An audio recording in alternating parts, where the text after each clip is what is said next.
Bonjour, je trouve ça étrange de me parler tout seul avec mon téléphone. Donc, je viens de terminer la déconnexion. Il est présentement 6 heures du soir. On est le 22 décembre. Donc, j'avais commencé ma déconnexion le 21 décembre à 6 heures.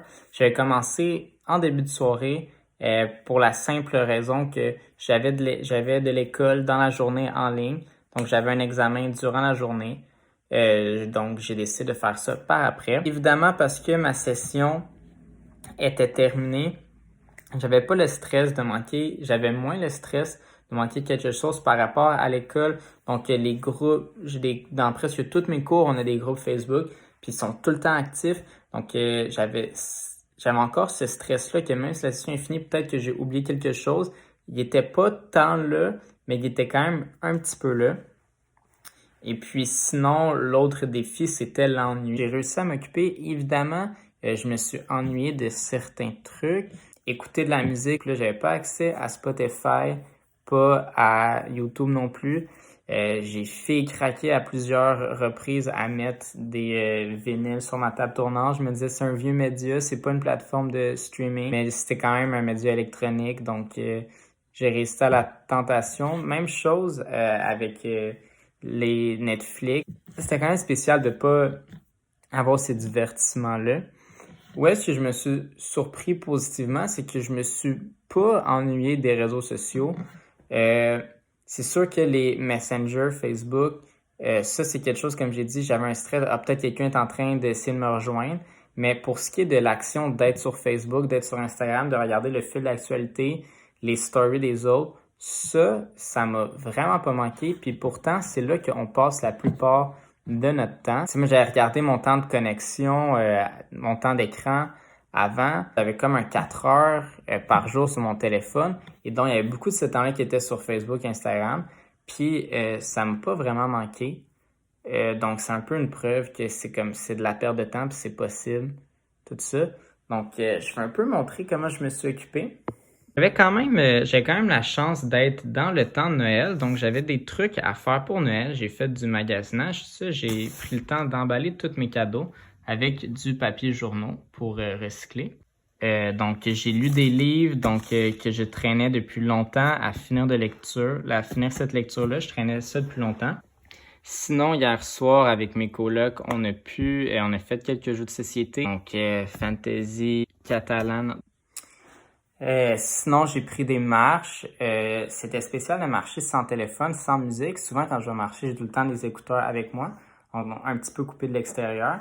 Puis aussi, ce qui était spécial, c'est le rapport au temps. Donc, je suis sorti, je suis allé au marché Jean Talon sans mon téléphone. Puis donc, j'ai fait des fils pour certains kiosques, tout ça. Et puis, c'est spécial, j'ai un petit peu perdu ma notion du temps.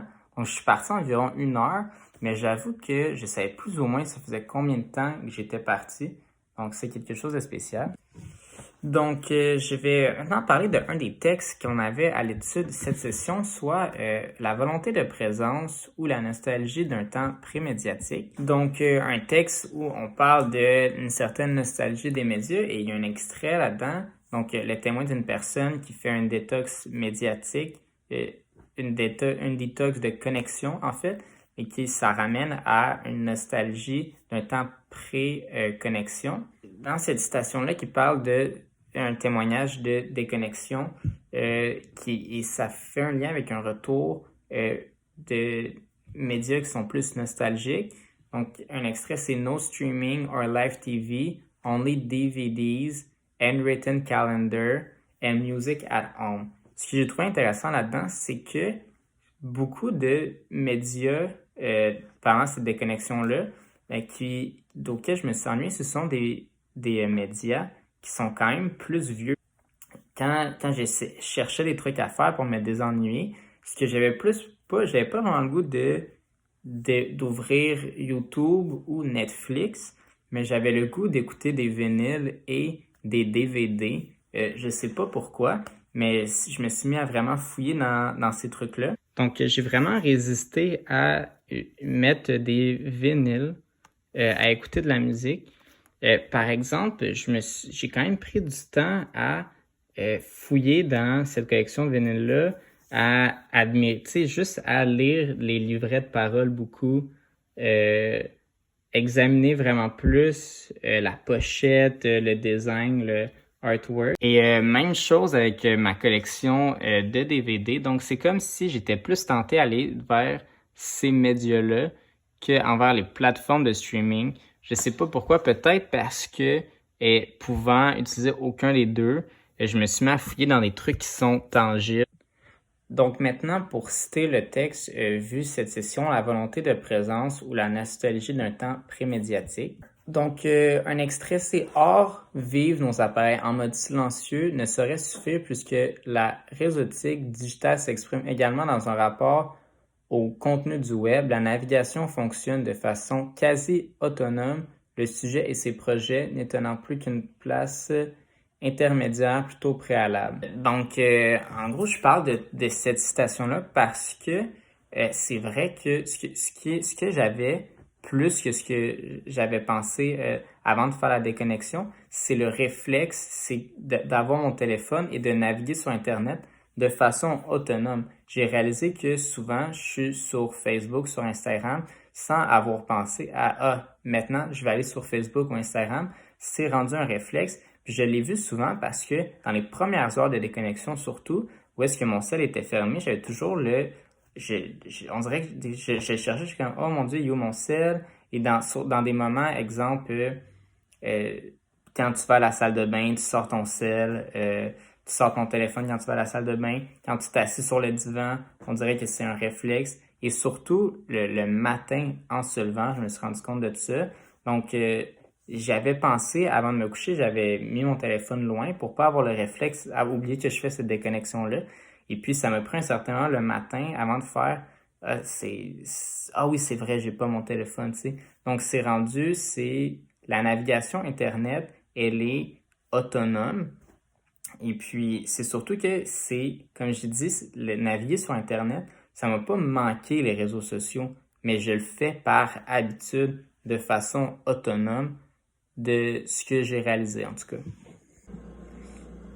Je pense que la chose que j'ai trouvé le plus dur dans cette déconnexion-là, comme je l'ai mentionné, c'était les courriels et c'était Messenger. C'était le stress de peut-être que je manque quelque chose d'important dans mon groupe Facebook de programme parce que c'est actif tous les jours. C'est ce groupe-là je me suis dit peut-être qu'on est en train de recevoir des informations dans ça puis je suis en train de les manquer. Donc, je vais faire un lien avec un texte qui était à lire qui était dans les lectures recommandées non obligatoires, cette session, forme de déconnexion volontaire et temporalité de Twitter. Donc, un texte de Jean-Claude Dominier. Donc, dans le paragraphe intitulé « La tentative de maîtrise de son réputation », ça dit « Aujourd'hui, pour de nombreux professionnels, la réputation passe par des dispositifs qui agglomèrent à la fois des logiques de participation, activités d'intervention des publics sur le contenu dimensionnel rationnel, des logiques de recommandation, proposition, contenu, suggestion d'abonnement et des logiques de jugement, classement des votes. La réputation peut être définie comme représentation sociale, partagée, provisoire. Donc, pourquoi je fais un lien avec ça, c'est que dans mon groupe de programme, j'ai étudié en cinéma dans les 29. On est dans cette période-là où on doit faire des équipes pour nos films de la session prochaine. Et puis donc, assez régulièrement, on partage des films qu'on a faits, des recommandations, tout ça. Et on est une cohorte qui s'est pas beaucoup vue en vrai, mais on doit former des équipes pour faire des films. Et donc, on se base sur une réputation qui est faite par les réseaux sociaux. Donc, on partage des films qu'on a faits, des films qu'on aime, des styles, tout ça, dans le but de prochaine session, faire des films ensemble et faire des équipes qui se complètent, tout ça, qui vont bien ensemble. Ce groupe-là, avec Facebook, j'ai un peu cette pression-là de me bâtir une réputation. Puis c'est ça que j'ai trouvé difficile, c'est que j'avais peur de, si j'étais déconnecté trop longtemps, de peut-être être en retard sur les autres à ce niveau-là, de soit projeter l'image que je trouve pas ça important, ce que le monde partage dans ce groupe-là, et ou de pas être assez actif, donc de donner un peu l'impression que je m'en fous tout ça. Ce qui est irrationnel parce que le monde ne va pas se mettre à penser ça en 24 heures, tu sais, mais je me mettais cette pression-là d'être actif sur ces groupes-là et de donner une image, de me créer une réputation tout le temps dans ce groupe-là. Donc, c'est un peu ça qui résume mes pensées sur cette déconnexion-là. J'ai essayé de synthétiser ça le plus possible. Ça fait vraiment plusieurs minutes que je parle à mon téléphone. Donc, c'était une belle expérience. J'ai réalisé plusieurs choses, mais j'ai surtout réalisé que le temps que je passais le plus connecté sur les médias, c'était sur les réseaux sociaux. Et puis, c'est l'aspect qui m'a le moins manqué vraiment. Donc, je pense que c'est un peu un réveil dans l'éventuelle décision de garder, par exemple, seulement Messenger puis de pas garder Facebook. Je pense que je pourrais très bien vivre avec ça, puis ça pourrait sûrement être bénéfique. Donc, voilà.